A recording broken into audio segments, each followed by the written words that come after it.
Welcome to this demonstration of the arcade emulation system of commercial connectivity. This project is part of the Honours Degree Programme in Mechatronics at ATU Sligo by Bruce Keneally. Following research documented in the project thesis literature review, the arcade emulation system is developed as can be seen on the right hand side. I wanted to do a project involving arcade emulation as it's something I'm interested in personally. I wish to see what are the relationships between emulation systems and mechatronics, and how could a system be enhanced using skills learned through the mechatronics degree course merged with my own industry experience. My initial thought process was that if I can develop an arcade emulator, what data could be extracted that would be beneficial from a commercial perspective, useful for a machine owner or a business owner. So this is where the monetary tracking system came into the picture. What's used here is a hybrid unit, a Unitronics PLC HMI. This contains a program that will process data from the arcade emulation system and will accumulate values to provide data regarding the system's current monetary holdings and also the system's historical monetary earnings, which I'd anticipate will be a very useful attribute from a commercial point of view. So on the first screen there, I can see my current contents, and my on the administrative screen, the cumulative takings. So if you could picture a scenario if there are several machines like the arcade emulator on a shop floor, an amusement centre, a club, a social club, whatever the case may be, stakeholders or owners of the system would have this useful data. So you could picture a scenario where a manager comes into work in the morning. He wants to know how has the machine performed since the last routine emptying. How did it get on over the holiday period, over a day shift, over a night shift? How has it performed historically? So as you can see, there's nothing so far in either. Obviously because we've not put the machine into commercial use yet. So let's picture a scenario where this is the first day of commercial activity. I'm putting the machine down to the shop floor for the first time to start earning. Well, I've added in this key switch that will toggle between coin mode and free play mode.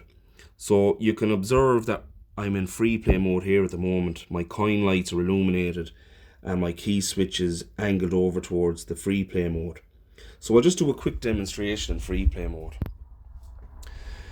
So my arcade emulator is running on Raspberry Pi, which is flashed with a software RetroPie, which is accommodates emulators, one of which is the multiple arcade machine emulator, or otherwise known as MAME, which can run old arcade games such as this one running here, which is a 1980 game known as Phoenix. This type of game is designed that it needs to take a credit and input into the arcade processing board traditionally. Now it's the Raspberry Pi. So that would have been done traditionally through a coin mechanism. Now I'm in free play mode, so I've added in a button here, coin. Now just to show that you can't access play on that until a credit is gained. So once I push that, I can see that my coin has incremented up to 1 and I can start play on that machine. But I want to demonstrate this now from a commercial point of view. So I'm just going to start that game again. I'm going to put my selector switch over the coin mode and observe that the coin lights become redundant there, and I would walk away with that key. So now I'm in a scenario where no one can play that game without adding in money into the coin mech. So again, I press player 1, player 2, all of these buttons, and of course my coin buttons to show that they're now obsolete. So the only way I'm getting to play this now is by adding in money. So I have a 50-cent coin here, which was taught to the coin mech to give 1 electrical pulse, 1 electrical signal. That would be 50 cent in my monetary tracking system and 1 credit in my ROM. So I'm dropping in my 50. I got 1 credit there, and we can see I have 0.5 of a euro there, 50 cent. I'll try with a €1 coin.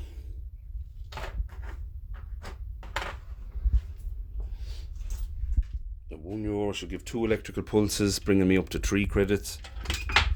I'm gone up to 3, and my current contents has gone up to €1.50. And I'll now try with a €2 coin, which should give me 4 electrical pulses, bringing my credits up to 7, which it has done.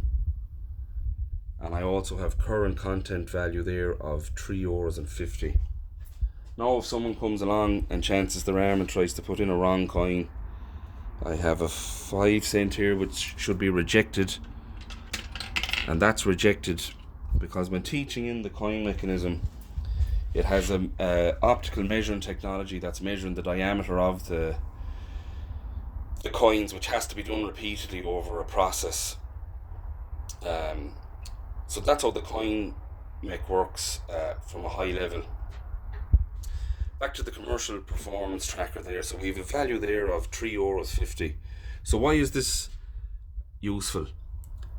So that will tell you exactly how much is in the machine at a given time.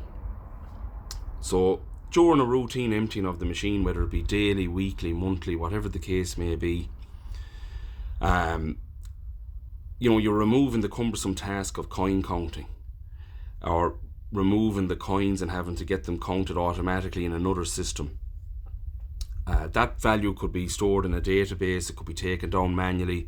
There's several options we could do from here in, but the fact is we now have this raw objective data that's telling you exactly what's in the machine. So an administrator can come along, he can see there's 350 in there. Now obviously it could be much larger numbers in a commercial environment, there could be hundreds in there, which would add a lot of manual labour, a lot of time, and again it's eating into your business. But if you have that value readily available, that is very useful in the grand scheme of things. So let's say a personnel come along, they want to empty this machine.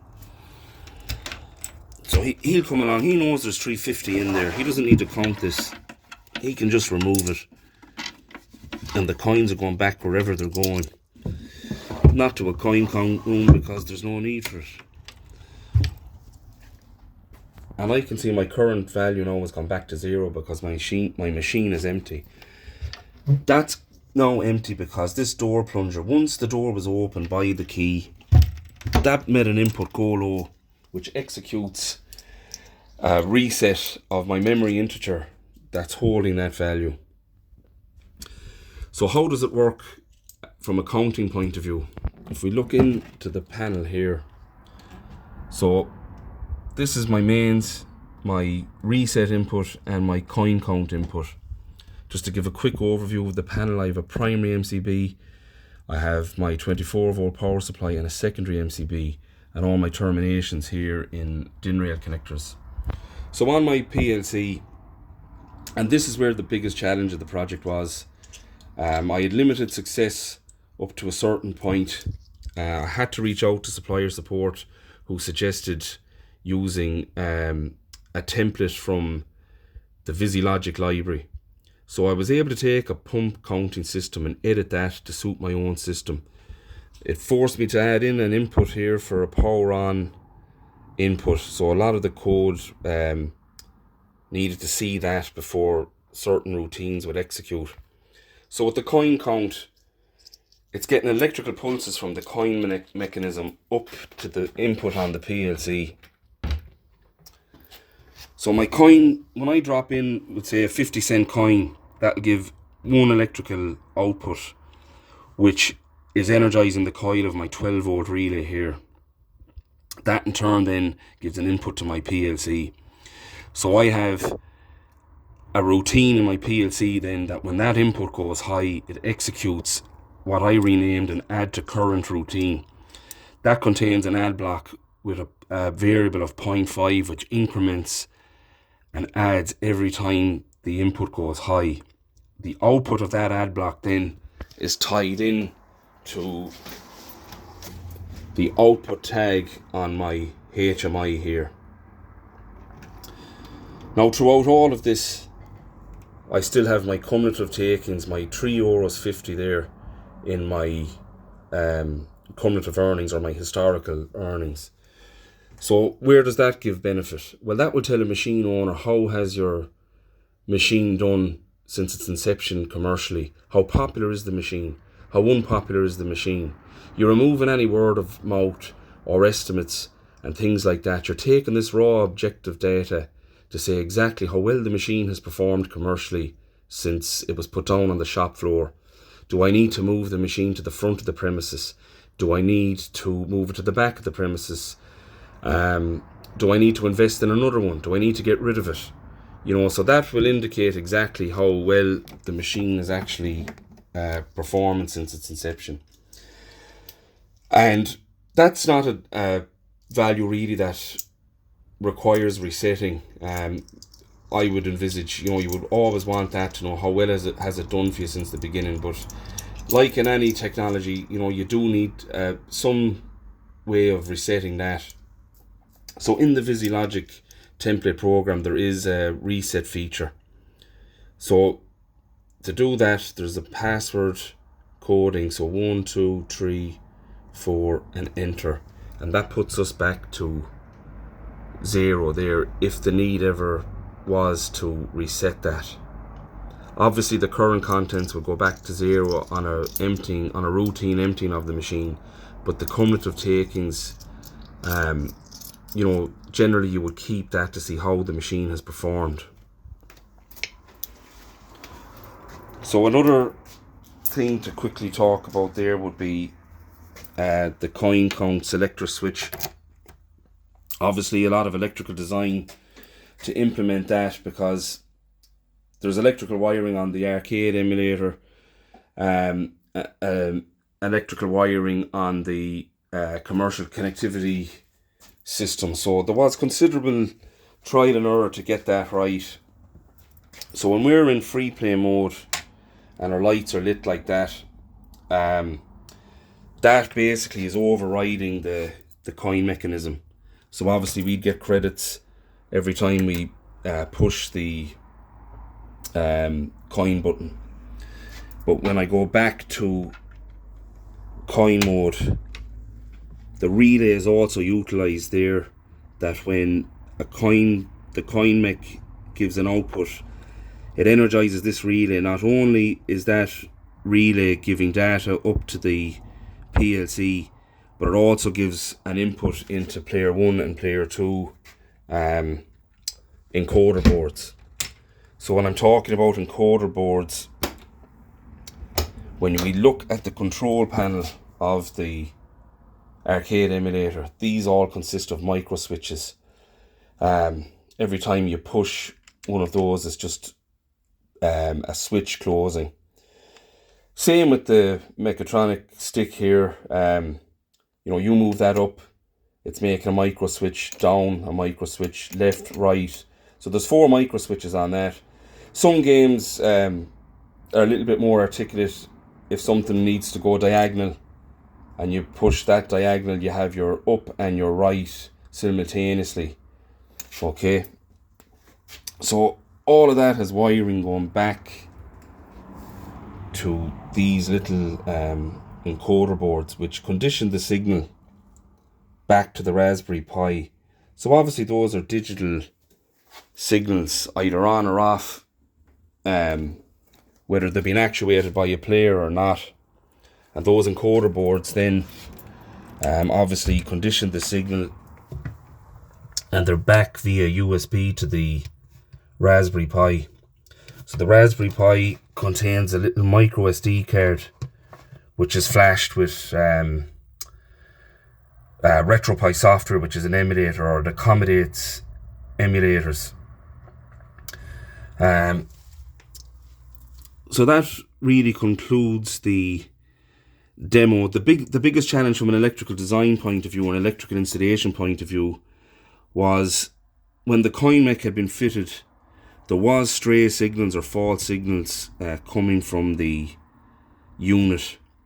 Occasionally the coin, the credits in the ROM were accumulating despite neither the buttons being pressed or the coins being received. What solved that issue after a lot of troubleshooting was running a dedicated earth up to the 0 volts of the encoder boards.